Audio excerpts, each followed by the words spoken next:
চোখের সামনে এক শিশুকে মরতে দেখেছেন রোহিঙ্গা কিশোর ইমান। নৌকাডুবিতে নিজের বেঁচে ফেরা নিয়েও উচ্ছ্বসিত নয় ওই কিশোর। অবলীলায় বর্ণনা দিচ্ছিলেন মালয়েশিয়াগামী অভিবাসী নৌকাডুবির সেই মুহূর্তগুলোর কথা। আমাদের 70 জনকে ছোট নৌকা করে নিয়ে যাওয়া হয়, পরে আমাদের নৌকা ডুবে যায়। আমি এক শিশুকে পানিতে ডুবে মরতে দেখেছি। আমরা একটি বড় ফোমের টুকরা পাই, সেটার উপর চড়ে কোনোভাবে জীবন বাঁচাই। 3 দিন ওভাবেই ছিলাম। সাগর পাড়ি দিতে গিয়ে প্রাণ ভ্রমরাই হারাতে বসেছিলেন ইমান, তাই হয়তো এখন এমন ভাবলেশীন অভিব্যক্তি। মিয়ানমারের সংখ্যাগরিষ্ঠ কট্টর বৌদ্ধদের নির্যাতন থেকে পরিত্রাণ আর একটু ভালো জীবনের আশা, ঝুঁকিমুক্ত বিদেশ যাত্রার চাওয়া এইটুকুই।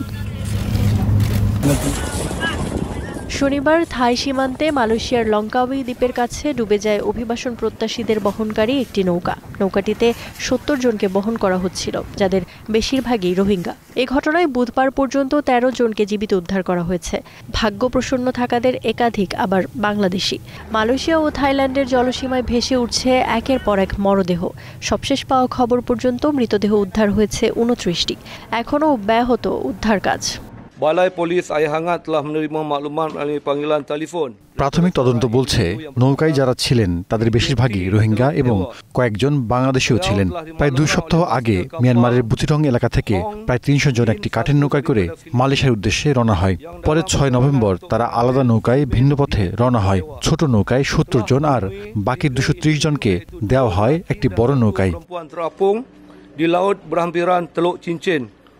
ছোট নৌকা ডুবে গেলেও বড় নৌকার 230 যাত্রীর কি অবস্থা তা এখনো জানা যায়নি। এদিকে এই নৌকাডুবির ঘটনায় বাংলাদেশের কক্সবাজারের রোহিঙ্গা শরণার্থী ক্যাম্পগুলোতে ছড়িয়েছে উদ্বেগ। প্রিয়জন হারানোর শঙ্কায় দিনাতিপাত করছেন অনেকে, কারণ তাদের স্বজনদের কেউ কেউ সাগর পথে মালয়েশিয়া পৌঁছানোর চেষ্টা করছিলেন।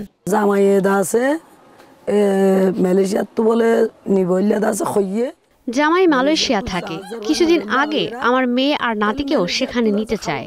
সে অনুযায়ী তারা রওনাও করেছে। জানি না কি ব্যবস্থায় নেওয়া হয়েছিল তাদের। আমি বারবার বলেছি সন্তানরা খুব ছোট, বড় কোনো ঝুঁকি নিও না, কিন্তু বৈধ পথে নিতে গেলে নাকি অনেক খরচ হয়ে যেত।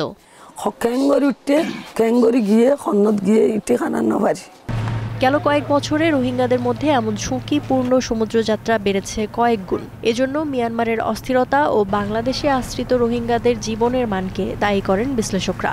মূলত জীবন নিয়ে হতাশাই এমন সিদ্ধান্তের কারণ বলে মত অনেকের। From the Rohingya that I've spoken with over the past year or so, গত কয়েক বছর ধরে যেসব রোহিঙ্গাদের সাথে কথা বলেছি সবার মধ্যে এক ধরনের হতাশা লক্ষ্য করেছি। মিয়ানমারের জান্তার কাছে নিরাপদ বোধ করে না তারা। আবার বাংলাদেশের পরিস্থিতিটাও দমবন্ধ হওয়ার মতো। একটি নির্দিষ্ট এলাকার মধ্যে তাদের চলাফেরা সীমাবদ্ধ।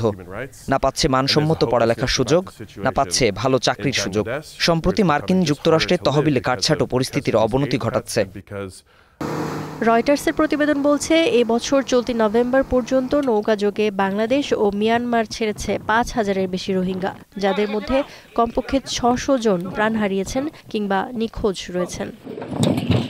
Ifat Khandakar, star news.